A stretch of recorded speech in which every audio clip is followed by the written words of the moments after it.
Congratulations, Ken. This is amazing. I'm so happy for you. I tell you, it has been a very, very humbling experience. I've been far more emotional about it than I expected, because I just realize how this is never about one person. It's certainly not about me.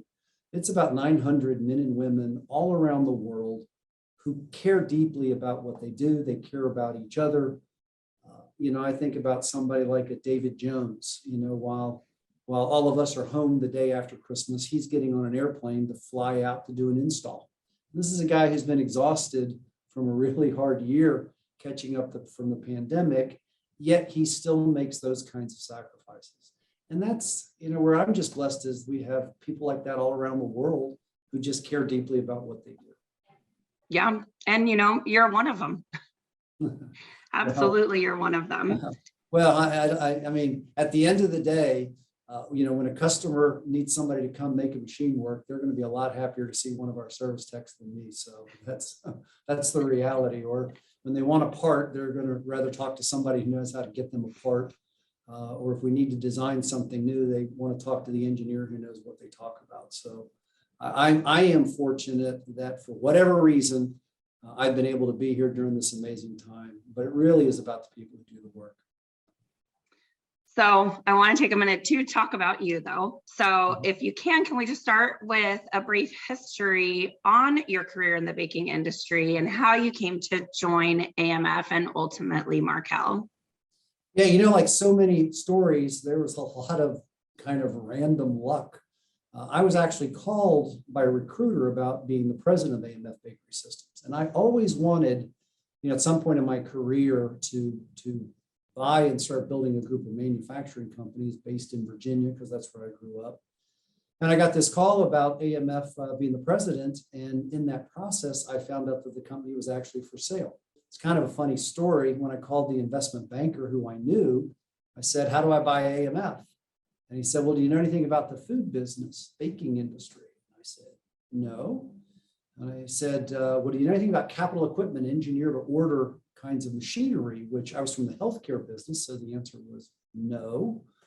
And he said, well, do you have any money? And I said, well, no.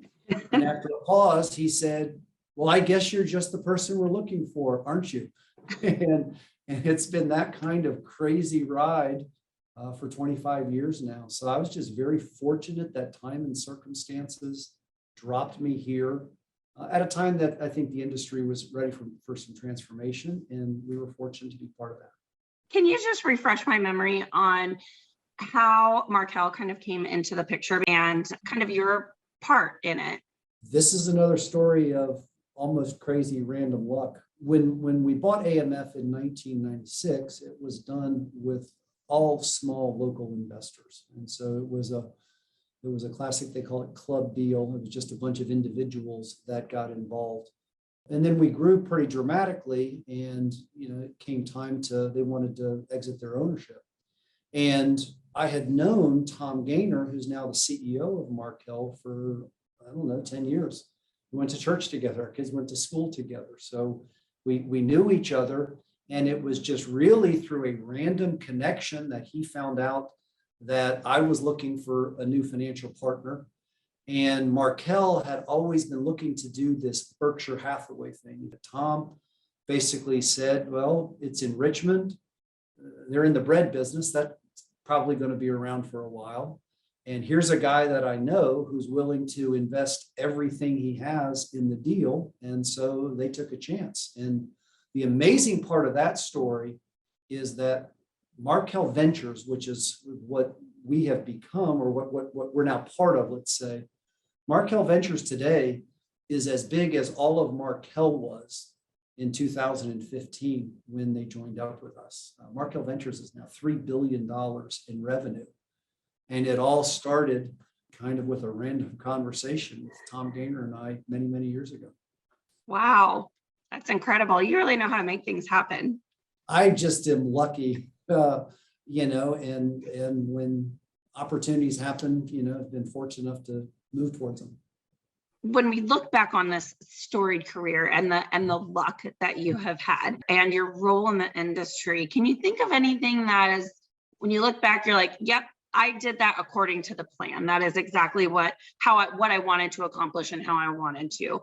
And then on the flip side, what were some of like the curveballs or accomplishments that you're like, wow, I'd never in a million years would have guessed that this is where we would be? Well, from a strategy point of view, I mean, when we bought AMF, we bought AMF with the very explicit goal to building AMF to what it is today. And if you look at the history of AMF, the Big Tech acquisition in 2011, gosh, a little more than 10 years ago now, kind of completed that as a bread and bun company. That's what AMF was at the beginning, as a bread and bun company. Mm-hmm. And so, no, we started out very much, how do you make a loaf of bread? What are the steps in the process? Who are the companies? Go meet them. And from 1996 through 2011, we acquired the companies, developed the technologies. The challenge is artisan breads and the specialty breads and bakers moving into pies and pizzas and those kinds of things. And I think of all the trends outside of the bread and bun, but it's still basically yeast-raised products. So in terms of what we started with, it was to build this integrated bread and bun supplier.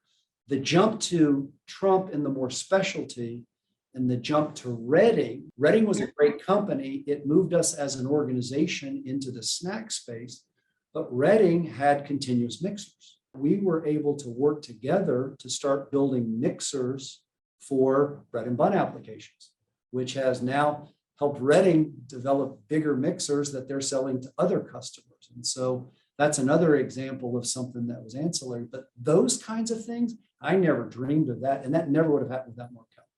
And I say that because I know what it's like to be in a highly levered world. And really with Markel, that has enabled us just never to worry about things like that and focus on building an enduring organization. And that's been what I never dreamed. That's been the beyond all I could ask or imagine. I just never dreamed on me that would ever take place. My challenge, frankly, has been to evolve from being, the president of one of these small little businesses, being that leader when you are intimately involved with the people and the details and the orders. And you're the one who, has to fly out to whatever when something's not working. That's very different than being the CEO of an organization and trying to understand that at some point it's about the processes and it's about the leadership. And at the end of the day, when you talk about picking leaders, I mean, it starts with what are the values of that human being, because just like you can't coach speed, you can't coach values. And so it's got to start with a person who has the right mindset on how they think about problems. And that's one of the things for us is that there's a mindset, a lean mindset, to use that word, that is non-negotiable for leadership in our company. But at the same time, there's got to be a passion in the heart. We talk about head and heart. And the Markel style is something that we use to kind of articulate our values. And so to be a leader in our company, you have to simultaneously have that lean mindset, that lean problem-solving mindset, but also a heart that cares about your people. Because, how do you ever expect your people to care about each other or care about the customers if they don't feel that you care about them? I mean, that's just human nature. So you have to have the right mindset and you have to have the right value set, or it's just not going to work. When you are inducted into the Hall of Fame at ASB, and when someone, watches this video and they say, that's where I want to go, I want to accomplish that someday, what advice do you have for the up and comers? That's interesting. We videotaped these acceptance speeches, which I was so glad because I knew I'd get emotional and choke up. So I'm so happy. But at the end of my speech, I answer that question. And it's very simple. And that is be all in. Be all in. Yeah. Get up every day and ask, what do I do to help my customers succeed? What do I do to help my company succeed? What do I do to make this industry a better place? Because if there's anything I've learned in the last 25 years about this industry, this crazy little bakery industry, if you are all in for this industry, this industry will be all in for you. It's Mhm. just the way it is. And so my advice, whether you want to bake gluten-free pizzas, whether you want to make ingredients, whether you want to, build machines, whatever it is, be all in.